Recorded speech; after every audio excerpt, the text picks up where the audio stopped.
I see this on YouTube and I click on it, of course, and because there's a ton of views on it. And I'm like, well, let me see what it is. Because they were speaking to someone who is a criminal behaviorist, who is a specialist in body language and things of that nature. So this woman is talking and they're assessing this guy, Brian Koberger, because he had been arraigned. Apparently this guy drove all the way to Pennsylvania, I guess where he's from, during the holidays. And there's been body camera footage of him getting pulled over for speeding with his father and yada.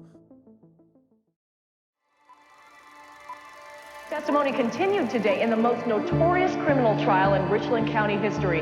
Dr. John Boyle is accused of killing his wife Noreen and burying her body in the basement of his new home in Erie, Pennsylvania. The 12-year-old son finally took the stand. As I heard a scream, I heard a thud. It was about this loud. We, the jury, find the defendant guilty.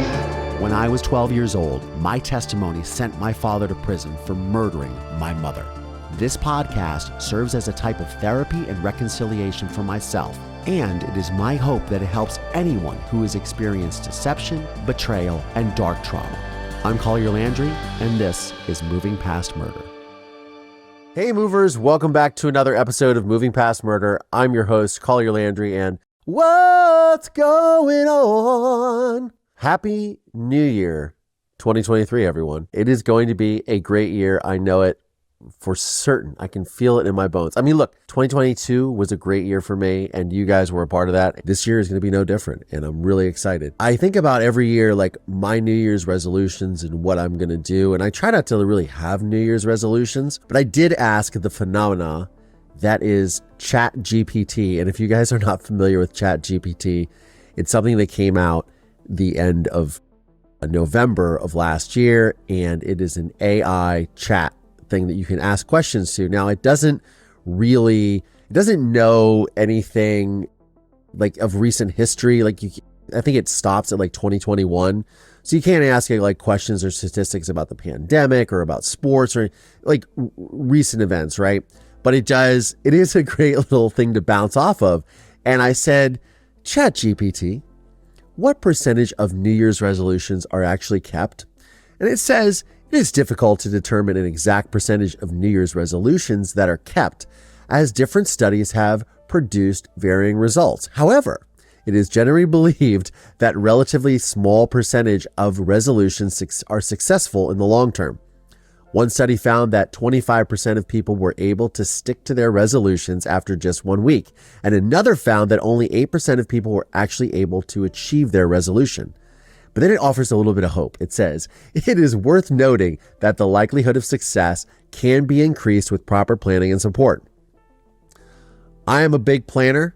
You guys are a big support system. So I have a few New Year's resolutions I'm going to share with you. One is I gained about 10 pounds after I lost my dog last year. At the end of October, beginning of November, I was eating sugar, which is not a great thing. And of course, there's holidays. So I am resolved to lose that 10 pounds plus probably another 15 more. I would like to get in really killer shape this year. Like I always have been, but I want to lose, like I said, 25 pounds. So I weighed myself this morning, January 6th, and I weighed 225 pounds. Now I am 6'2" and I am pretty muscular and pretty big, and I am an avid exerciser. I swim almost every day, or I mountain bike wherever I can. Unfortunately, that has not been happening lately because I live in Southern California and we've been having this atmospheric river that has just been dumping buckets of rain on us, which kind of is a bummer.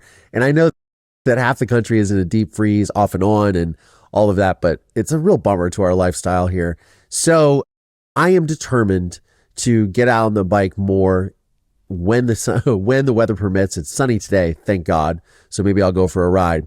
But I'm determined to get that stubborn 25 pounds plus that, including that extra 10 pounds that I gained because I was sad and I was eating sugar, and it's not really good for your mental health or your well-being to eat a lot of sugar. And I know that.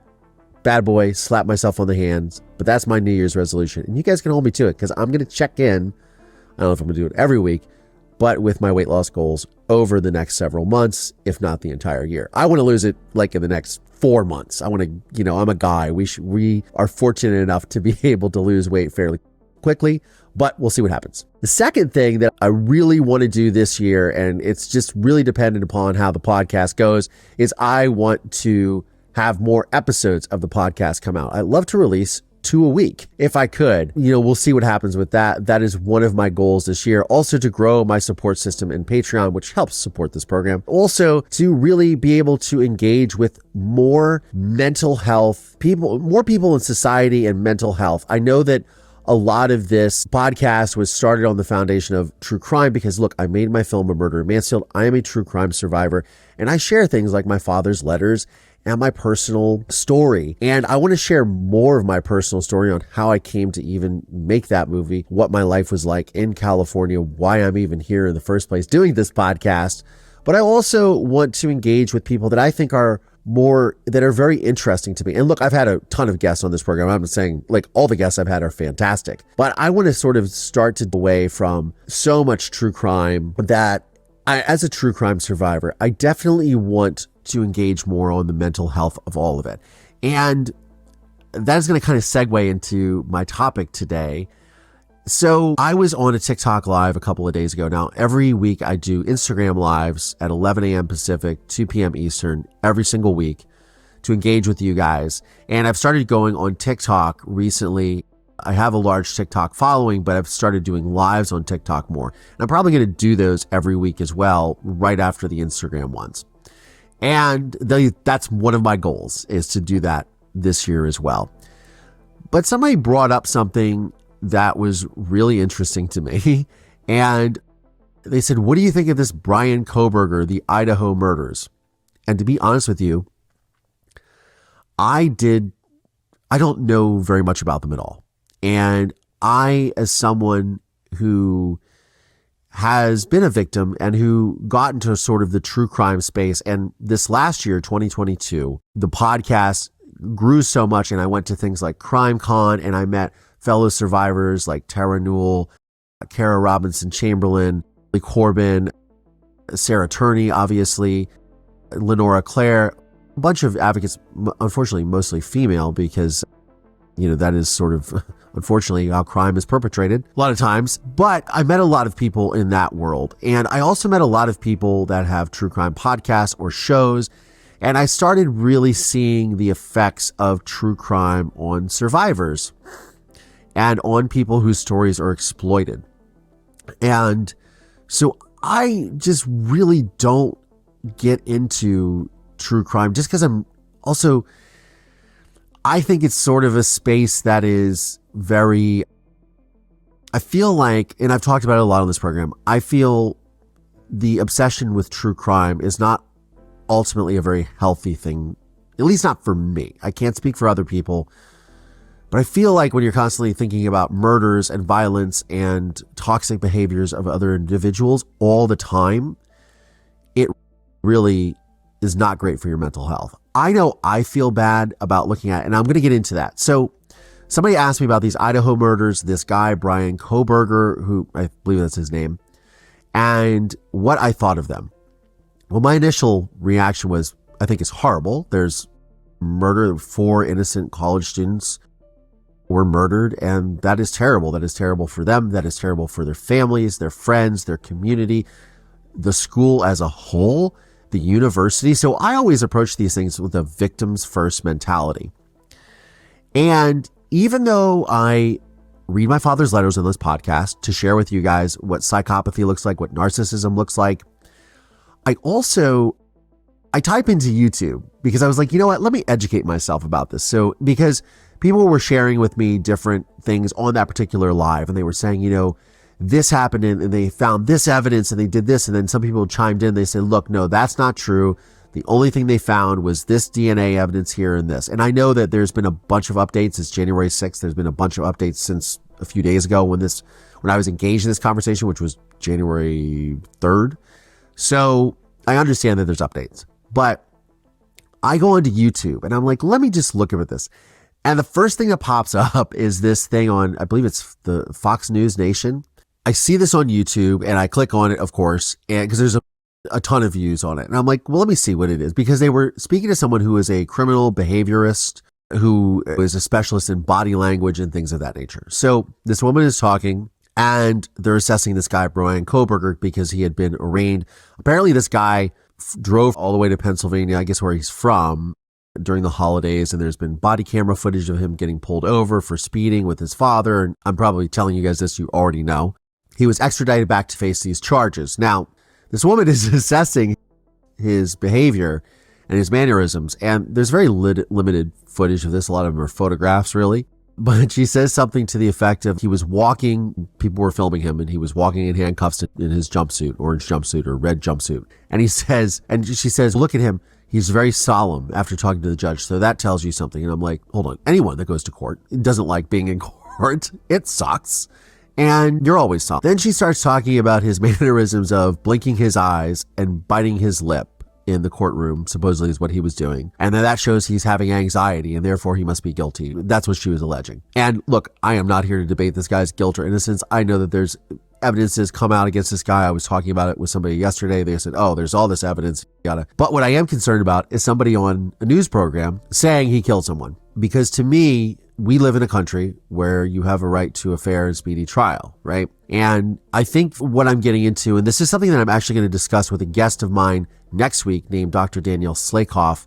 I met her on Twitter engaging in a true crime conversation about advocacy and victims, and she is a specialist in true crime and media. I'm very excited for you guys to hear that conversation next week. But one of the things is, when I think about this, is there's so much conjecture, speculation, and I had interviewed a couple of months ago for another podcast, which is coming out this year, called Survivor Squad, that I do with Tara Newell, who you guys know from Dirty John. She's been on this program many times. She and I interviewed Kelsey German, and Kelsey German's sister Liberty and her best friend Abigail were murdered in the Delphi, Indiana murders. And we were engaging in this conversation. When I was talking to her, I didn't know until she said she was from Delphi, Indiana, that she was part of this, because I don't pay attention to these things. Again, this program is called Moving Past Murder, and really what it's about, and what I hope that it becomes even more about, is taking these challenging circumstances and showing that you can come out of them on the other side fairly unscathed and lead a good and productive life and a healthy life. And that's what I want this to really be about, right? But one of the things she was saying to me is, she said, there's so much, people are just creating content based around her sister's case to get clicks and likes, and they're clout chasing and all those things. And I'm aware that people do that. I'm very sensitive to that.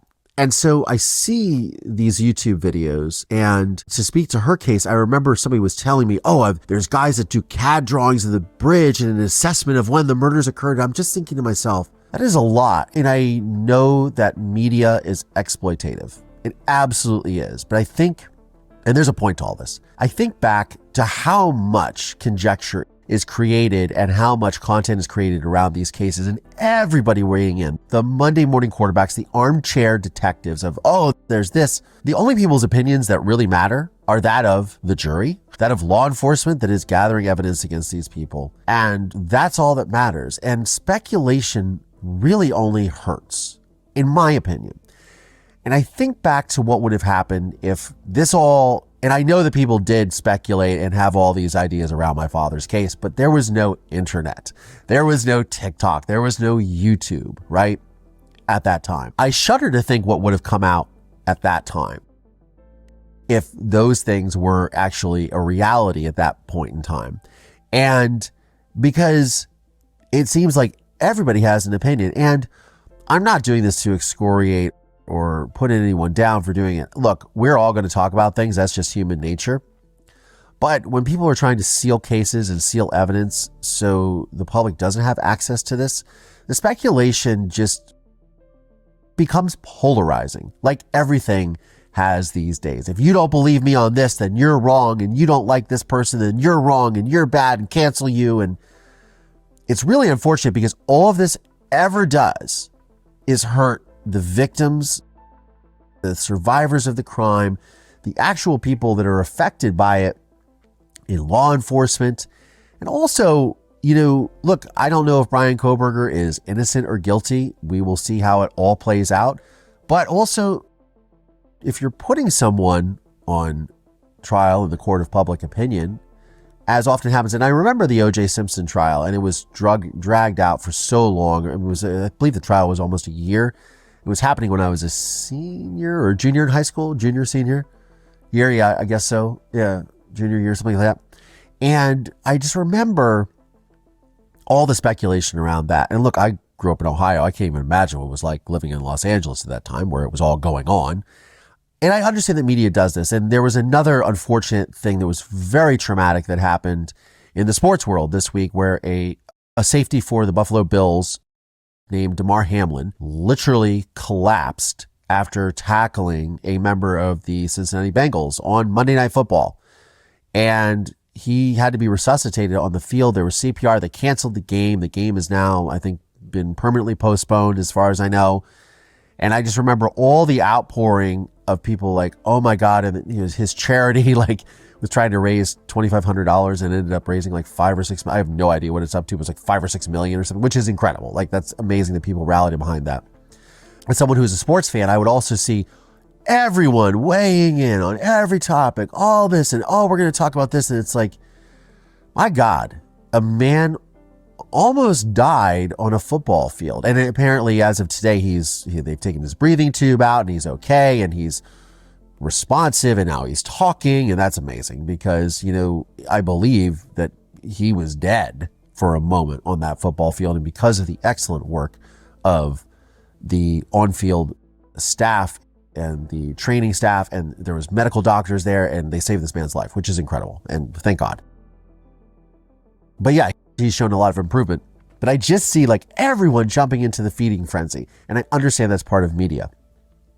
I think it particularly hits home for me more so when it's true crime related, because I, as a victim, I, as a survivor of a victim and someone who fought for and advocated for my mother at such a young age to even lead to my father's arrest,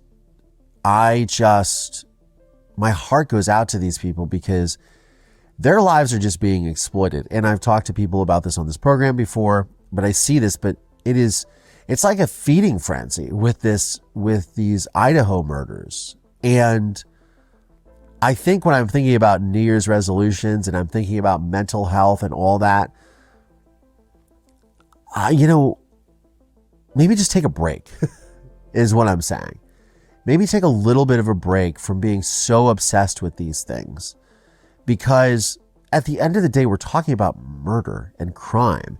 And these are things that I feel they are toxic. Murder is a bad thing.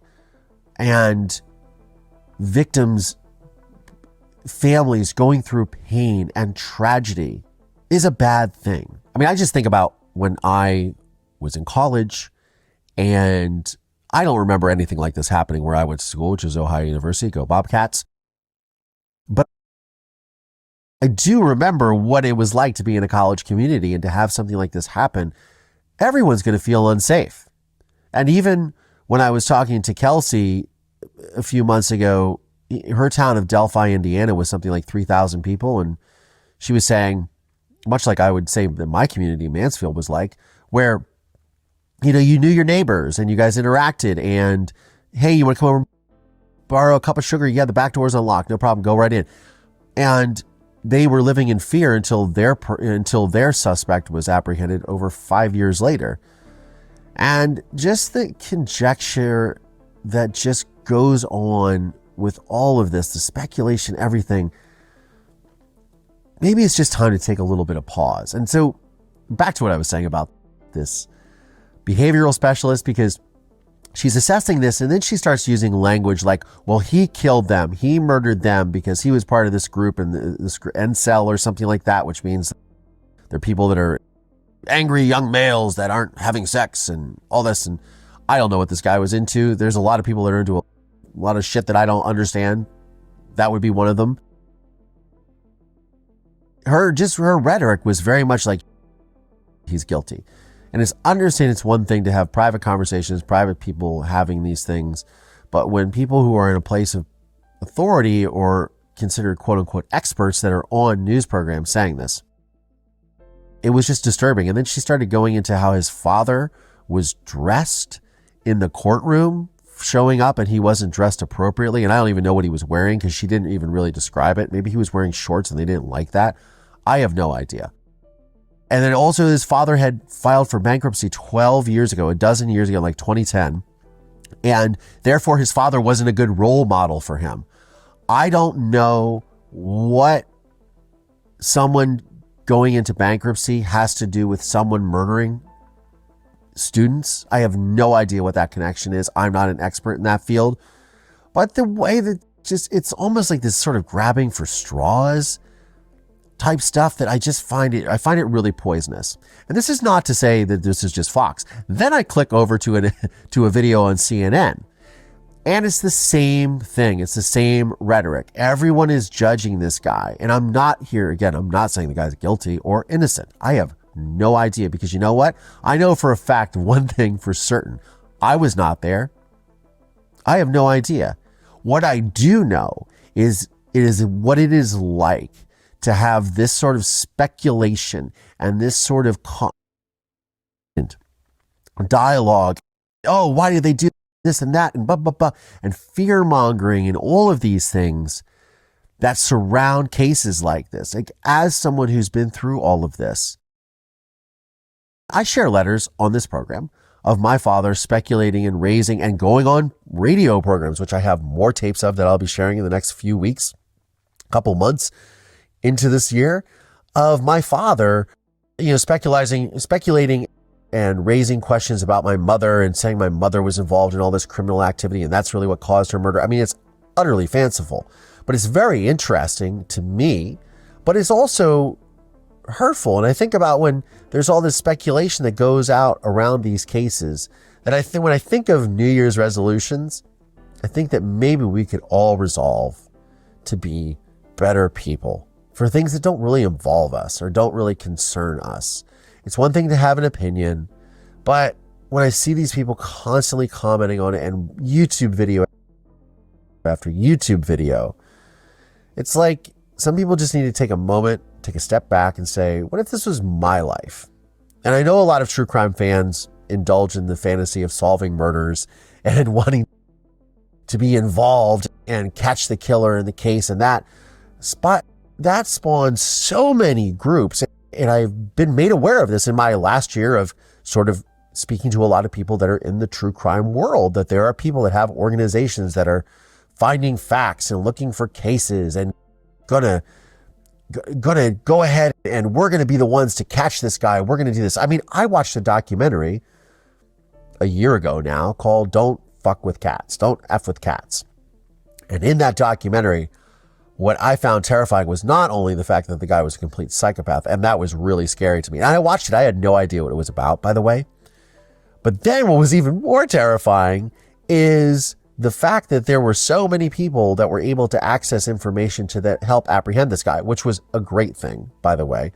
But I thought, wow, my God, they were on all these chat boards and everything. And I don't know what the answer is. I'm not here to give an answer. I'm here to just maybe say, for the sake of everyone's mental health and well-being, that we shouldn't be thinking about this stuff all the time. I don't know. That could be a great New Year's resolution.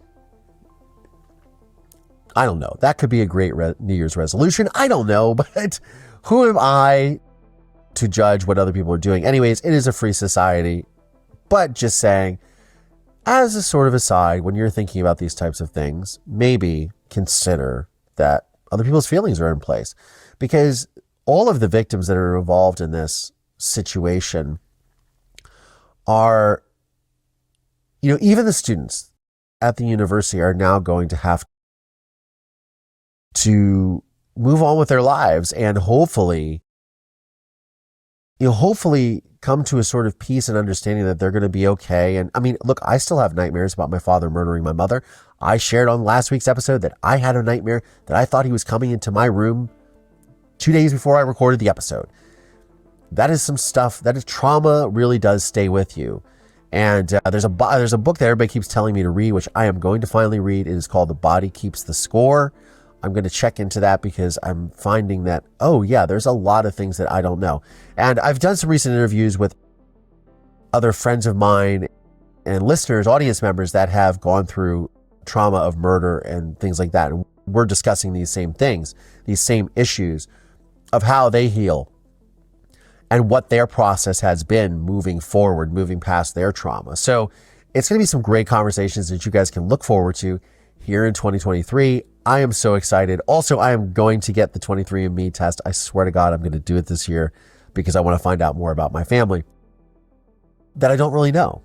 But look, at the end of the day, I'm resolving to be a better person this year, to really just get myself into top-notch shape, and also to really give you guys the top-notch quality content that is heartfelt, that is sincere, that is authentic to who I am and what I stand for and what I have been through in my life. And hopefully that will resonate with you guys, because I feel like it is. I really do. And you know what? I hope that I can win some awards, because for those of you that voted for me for the Signal Award, I will know on January 10th whether I won or not. Fingers crossed that this program is a winner. I would be so excited. So on that note, Happy New Year 2023. May you all have a healthy and prosperous New Year. I'm Collier Landry, and this is Moving Past Murder. Thanks, y'all. This podcast is made possible by support from listeners just like you. Please subscribe via Apple Podcasts, Spotify, Audible. Find us on YouTube, youtube.com/Collier Landry. The film A Murder in Mansfield is available on Investigation Discovery, Discovery Plus, and Amazon Prime Video.